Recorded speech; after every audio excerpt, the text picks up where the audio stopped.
Okay बेटा, आज हम लोग स्टार्ट कर रहे हैं न्यूक्लियाई चैप्टर। न्यूक्लियाई को न्यूक्लियॉन्स भी कहते हैं। न्यूक्लियॉन्स मतलब जो न्यूक्लियस के अंदर है, न्यूक्लियॉन्स, न्यूट्रॉन्स एंड प्रोटॉन्स। तो सबसे पहले हम प्रोटॉन की डिस्कवरी पढ़ेंगे। चैडविक ने प्रोटॉन की डिस्कवरी की थी। उसने क्या किया था, कोई यहाँ पर एक लेड ब्लॉक लिए, यहाँ पर ये लेड ब्लॉक्स हैं। इनमें से अल्फा पार्टिकल्स जो है स्कैटर्ड आउट हुए, रेडिएट हुए, रेडियो एक्टिव हुए इसमें अल्फा पार्टिकल्स। उन अल्फा पार्टिकल्स को उसने बेरिलियम की स्लैब से पास कराया। बेरिलियम के साथ में रिएक्शन हुआ, ये 2He4 plus 4B9 gives 6C12 plus 0N1। ये बेरिलियम की स्लैब धीरे धीरे कार्बन की स्लैब में कन्वर्ट हो रही है और एक न्यूट्रॉन डिस्कवर हुआ।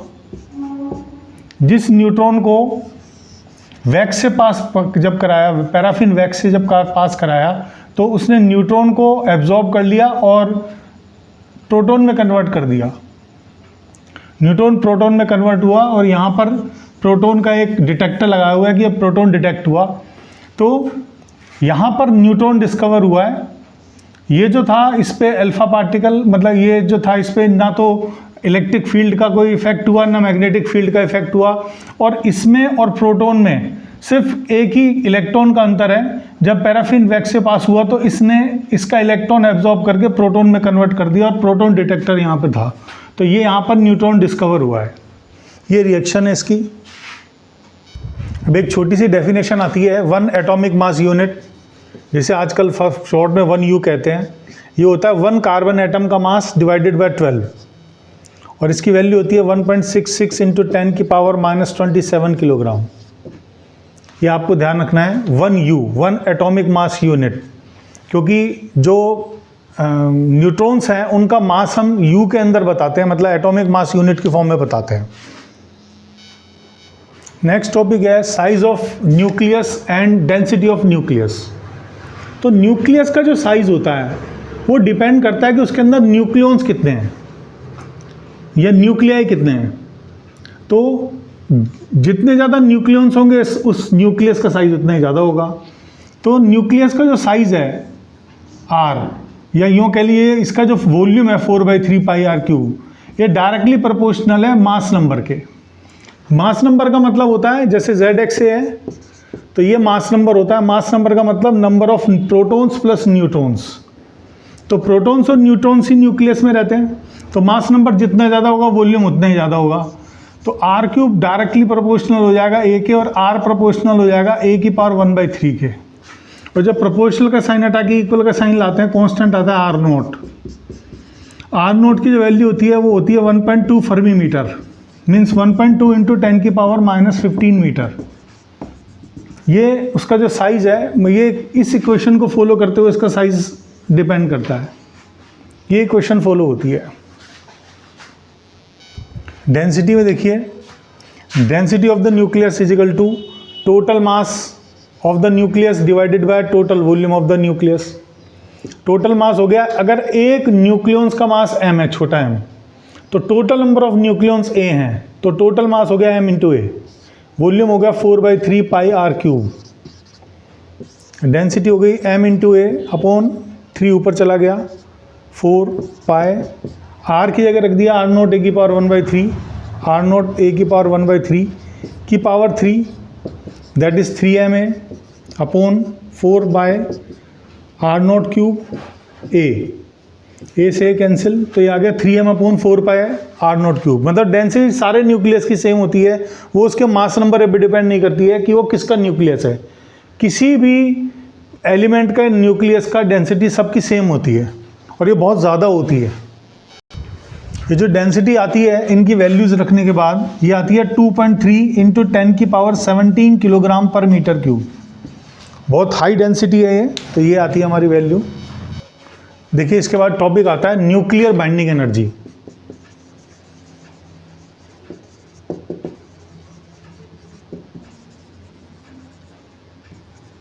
आपके पास एक न्यूक्लियस है मान लो, उस न्यूक्लियस में बहुत सारे न्यूक्लियॉन्स हैं उस न्यूक्लियंस को ब्रेकअप करने के लिए आपने उसको एनर्जी दी, उस एनर्जी से मान लो एक न्यूक्लियस बाहर आ गया, एक न्यूक्लियन बाहर आ गया, सॉरी एक न्यूक्लियन बाहर आ गया। तो जब ये बाहर आया तो आपने जो एनर्जी दी वो मास में कन्वर्ट होके इसके मास में ऐड हो गई। ऐसे धीरे धीरे न्यूक्लियंस बाहर आ रहे हैं तो वो मास में कन्वर्ट होते जा रहे हैं। और एनर्जी मास इक्वेशन से हम कह सकते हैं कि जब इन न्यूक्लियंस, इस न्यूक्लियस को हम ब्रेकअप कर लेते हैं इसके न्यूक्लियंस में अलग अलग, मतलब ये एक दूसरे के इफेक्ट से अलग हैं सारे, तो इन सब का जो मास होगा वो उस न्यूक्लियस के मास से ज़्यादा होगा, क्योंकि आपने जो एनर्जी दी वो मास में कन्वर्ट हुई है। तो न्यूक्लियन जब बाहर आए हैं तो वो ज़्यादा मास के साथ आए हैं, तो इन न्यूक्लियंस का जो मास होगा अलग अलग सेपरेटली वो अपने न्यूक्लियस से ज़्यादा होगा। अब मान लीजिए आपने जो एक्सपेरिमेंट किया वो ZX पे किया, तो Z नंबर ऑफ प्रोटॉन्स हैं, प्रोटॉन्स का मास हो जाएगा ZMP, A minus Z number of neutrons हैं, न्यूट्रॉन्स का मास हो जाएगा A माइनस ZMN, और न्यूक्लियस का मास हो जाएगा -m। इसको हम कहते हैं मास डिफेक्ट।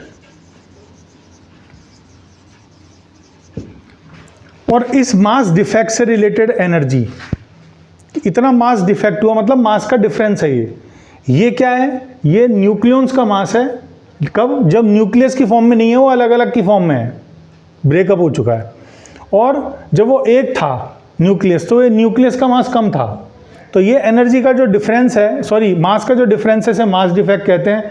इस मास डिफेक्ट से रिलेटेड एनर्जी हो जाएगी ZMP plus A minus ZMN minus m into C square.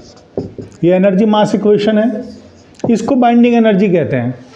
Bind करने के लिए जो आप एनर्जी दे रहे हो उसे बाइंडिंग एनर्जी कहते हैं। कि इसकी बाइंडिंग एनर्जी क्या है, तो बाइंडिंग एनर्जी का ये फार्मूला है हमारे पास में, और जिसकी बाइंडिंग एनर्जी ज़्यादा है वो उतना ही ज़्यादा स्टेबल है, जिसकी बाइंडिंग एनर्जी जितनी ज़्यादा है वो उतना ही ज़्यादा स्टेबल है। तो एक तरह से हम कह सकते हैं कि वो स्टेबिलिटी भी बाइंडिंग एनर्जी बताती है। अभी बाइंडिंग एनर्जी पर न्यूक्लियन का कर्व करेंगे हम।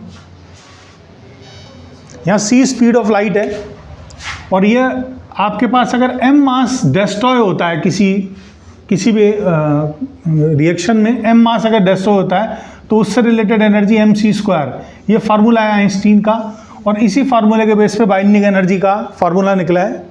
ये वैल्यू आपको याद रखनी है। देखिए binding energy per nucleon versus mass number का ये कर्व है। पर न्यूक्लियन मतलब एक न्यूक्लियन की, तो ये इस तरह का कर्व दे रखा है, जिगजैग फॉर्म में है थोड़ा सा। ये हमें ये बताता है कि जिसकी बाइंडिंग एनर्जी पर न्यूक्लियन ज़्यादा है वो ज़्यादा स्टेबल है, क्योंकि उसको तोड़ने के लिए ज़्यादा एनर्जी की ज़रूरत है। जिसकी बाइंडिंग एनर्जी पर न्यूक्लियन ज़्यादा है वो ज़्यादा स्टेबल है, उसको तोड़ने के लिए ज़्यादा एनर्जी की ज़रूरत है। तो मिड सेक्शन जो है वो थोड़ा सा हायर है, उससे पहले कम है और उसके बाद में कम है। तो ये बताता है कि मिड सेक्शन जो होता है वो स्टेबल होता है। जैसे आयरन सबसे ज़्यादा स्टेबल है, आयरन का एटॉमिक नंबर 56 है, ये सबसे ज़्यादा स्टेबल होता है। सॉरी हाँ, मास नंबर 56 होता है आयरन का, तो ये सबसे ज़्यादा स्टेबल होता है। अब इसके बिहाफ पे क्वेश्चन पूछा जाता है कि बताइए बाइंडिंग एनर्जी के बिहाफ पे न्यूक्लियर फिजन और फ्यूज़न रिएक्शन कैसे परफॉर्म होती है। तो न्यूक्लियर फ्यूज़न रिएक्शन का मतलब होता है दो न्यूक्लियंस फ्यूज़ हो गए हैं, आपस में मिल गए हैं और एक बड़ा न्यूक्लियन बना रहे हैं। जैसे दो हाइड्रोजन एटम मिलकर एक हीलियम एटम में कन्वर्ट हो रहे हैं, ये हमारे फ्यूज़न रिएक्शन है। और आप देखेंगे कि जो हाइड्रोजन है ये इनकी बाइंडिंग एनर्जी पर न्यूक्लियन कम है और प्रोडक्ट की ज़्यादा है। रिएक्टेंट के कंपैरिजन में प्रोडक्ट ज़्यादा स्टेबल है। तो ये रिएक्शन किसके लिए हो रही है? स्टेबिलिटी के लिए। स्टेबल गेन हो रहा है इसमें, प्रोडक्ट आर मोर स्टेबल। इसका मतलब ये बाइंडिंग एनर्जी पर न्यूक्लियन ज़्यादा है तो स्टेबिलिटी के लिए हो रही है ये रिएक्शन।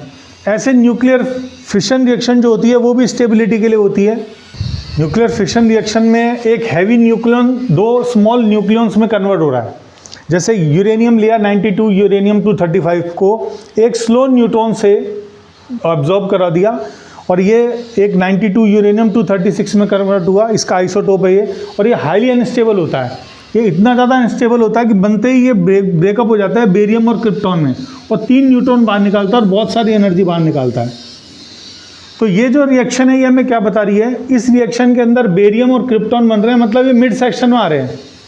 तो यूरेनियम के कंपैरिजन के अंदर ये जो प्रोडक्ट्स हैं ये मोर स्टेबल हैं, क्योंकि इनकी बाइंडिंग एनर्जी पर न्यूक्लियन ज़्यादा है, इसकी बाइंडिंग एनर्जी पर न्यूक्लियन कम है, इनकी बाइंडिंग एनर्जी पर न्यूक्लियन ज़्यादा है, तो ये ज़्यादा स्टेबल हैं इसके कंपैरिजन में। तो न्यूक्लियर फिशन रिएक्शन और फ्यूज़न रिएक्शन दोनों के अंदर ही प्रोडक्ट आर मोर स्टेबल, क्योंकि प्रोडक्ट की binding energy per nucleon reactant से ज़्यादा होती है, इसलिए ये रिएक्शन भी स्टेबिलिटी के लिए होती है। तो ये हमें बाइंडिंग एनर्जी पर न्यूक्लियन वाले कर्व से हमें समझाना है कि ये रिएक्शन स्टेबिलिटी के लिए हो रही है, स्टेबल होने के लिए हो रही है। देखिए न्यूक्लियर फोर्स की बात कर रहे हैं। न्यूक्लियर फोर्स जो होता है वो न्यूक्लियॉन्स के बीच लगता है, पहला आगे न्यूक्लियॉन्स के बीच में लगता है। दूसरा शॉर्ट रेंज फोर्स है, बहुत कम रेंज होती है इसकी, क्योंकि न्यूक्लियॉन्स के बाहर इसका कोई वो नहीं है।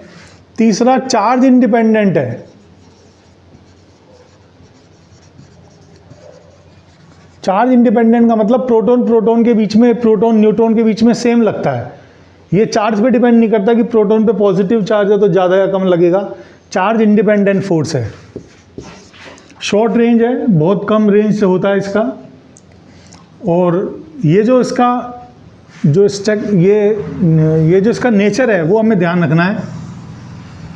मान लो एक न्यूक्लियन यहाँ रखा है और दूसरे न्यूक्लियन को दूर से चला के ला रहे हैं, तो पहले इनके बीच में अट्रैक्शन का फोर्स होगा, अट्रैक्शन के फोर्स को नेगेटिव से शो करते हैं और रिपल्शन के फोर्स को पॉजिटिव से शो करते हैं। और दूसरा न्यूक्लियन चला के ला रहे हैं तो इनके बीच में इस तरह से एक ग्राफ बनता है।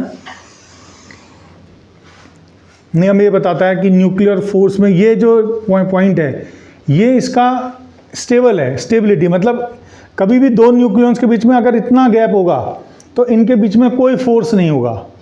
ये इक्विलिब्रियम की डिस्टेंस है, ये इक्विलिब्रियम डिस्टेंस है, इसको R0 से डिनोट करते हैं। ये इक्विलिब्रियम है और ये फर्मी मीटर ऑर्डर की होती है। ये जो डिस्टेंस है इसका जो ऑर्डर होता है वो फर्मी मीटर ऑर्डर का होता है। It is approximate 0.8 fermi metre, ये लगभग 0.8 फर्मी मीटर ऑर्डर का होता है। ये इस तरह का एक फोर्स हमें ध्यान रखना है और ये इसकी प्रॉपर्टीज़ ध्यान रखनी है। सेकंड, इससे इसी के कॉरस्पॉन्डिंग अगर मैं पोटेंशियल एनर्जी का कर्व बनाऊँ, फोर्स होता है -du/dx, तो फोर्स जब जीरो है तो पोटेंशियल एनर्जी मिनिमम होगी। तो ये फोर्स जीरो है तो पोटेंशियल एनर्जी मिनिमम होगी, तो इस तरह का कर्व इसका आ जाएगा पोटेंशियल एनर्जी का। जब फोर्स जीरो है तो पोटेंशियल एनर्जी मिनिमम है, अगर पोटेंशियल एनर्जी का कर्व आता है तो आपको फिर ये ग्राफ बनाना है और ये इसका कोरस्पॉन्डिंग फोर्स का ग्राफ है। देखिए बेटा, न्यू सिलेबस के हिसाब से एक रेडी एक्टिविटी और है इसमें बस, और रेडी एक्टिविटी में भी ज़्यादा नहीं है। कुछ न्यूक्लियॉन्स स्टेबल होने के लिए अपने में से अल्फा पार्टिकल्स, बीटा पार्टिकल्स और गामा रेज बाहर निकालते हैं। इस प्रोसेस को हम कहते हैं रेडी एक्टिविटी। और ऐसा उन Z को ग्रेटर देन 81 के साथ होता है, लगभग जिनका एटॉमिक नंबर 81 से ज़्यादा है उसमें नंबर ऑफ न्यूट्रॉन्स प्रोटॉन से ज़्यादा होते हैं, और वो स्टेबल होने के लिए अपने में से अल्फा पार्टिकल्स, बीटा पार्टिकल्स और गामा रेस को बाहर निकालते हैं। अल्फा पार्टिकल का मतलब होता है हीलियम आयन, मतलब 2He4 बाहर निकल रहा है। मान लो ZXA में से 2He4 बाहर निकल रहा है, तो ये एटॉमिक नंबर इसका 2 से कम हो जाएगा, ये कन्वर्ट हो जाएगा Y में, और मास नंबर 4 से चेंज हो जाएगा, 4 से कम हो जाएगा। बीटा पार्टिकल का मतलब होता है इलेक्ट्रॉन निकलना। जब इलेक्ट्रॉन निकलता है मतलब ZXA है, और बीटा का मतलब होता है बीटा नेगेटिव, इलेक्ट्रॉन निकल रहा है। इलेक्ट्रॉन कब निकलता है? हम मानते हैं कि जो प्रोटॉन होता है 1p1 और इलेक्ट्रॉन होता है -1e0, और ये होता है 0n1, न्यूट्रॉन ये होता है। तो प्रोटॉन और इलेक्ट्रॉन मिलकर न्यूट्रॉन को बनाते हैं। ऐसा माना जाता है कि न्यूट्रॉन का मास इलेक्ट्रॉन के मास से, प्रोटॉन के मास से बस इतना सा ज़्यादा होता है कि उसमें इलेक्ट्रॉन का मास और ऐड कर दो प्रोटॉन के मास में तो न्यूट्रॉन का मास आ जाएगा। तो जब भी इलेक्ट्रॉन बाहर निकलेगा तो ये जो है नंबर, ये 1 से बढ़ जाएगा, Z+1 हो जाएगा, और ये हमारा x रहेगा और ये a हो जाएगा। मतलब आपका जब भी बीटा दो तरह के होता है, वैसे बीटा बोला जाए या बीटा नेगेटिव, एक ही मतलब है। बीटा पार्टिकल बाहर निकल रहा है या बीटा नेगेटिव पार्टिकल बाहर निकल रहा है, इसका मतलब इलेक्ट्रॉन बाहर निकल रहा है। लेकिन इलेक्ट्रॉन कहाँ से? ये न्यूक्लियस के अंदर हो रहा है इलेक्ट्रॉन का प्रोसेस। न्यूक्लियस के अंदर एक जो प्रोटॉन है, सॉरी एक न्यूट्रॉन जो है वो प्रोटॉन में कन्वर्ट हो रहा है, तो इलेक्ट्रॉन बाहर निकल रहा है। अगर एक न्यूट्रॉन में से एक इलेक्ट्रॉन बाहर निकलेगा तो वो प्रोटॉन में कन्वर्ट हो जाएगा, और प्रोटॉन में कन्वर्ट हो जाएगा तो उसका मास नंबर 1 से बढ़ जाएगा। तो जब भी बीटा नेगेटिव या बीटा बाहर निकलता है तो एटॉमिक नंबर 1 से बढ़ जाता है और मास नंबर सेम रहता है। और गामा पार्टिकल, गामा रेज है, वो एनर्जी है, उसके बाहर निकलने से कुछ फ़र्क नहीं पड़ता है, वो एनर्जी है, तो वो बाहर निकलेगी तो कोई फ़र्क नहीं पड़ेगा। Thank you for watching the video.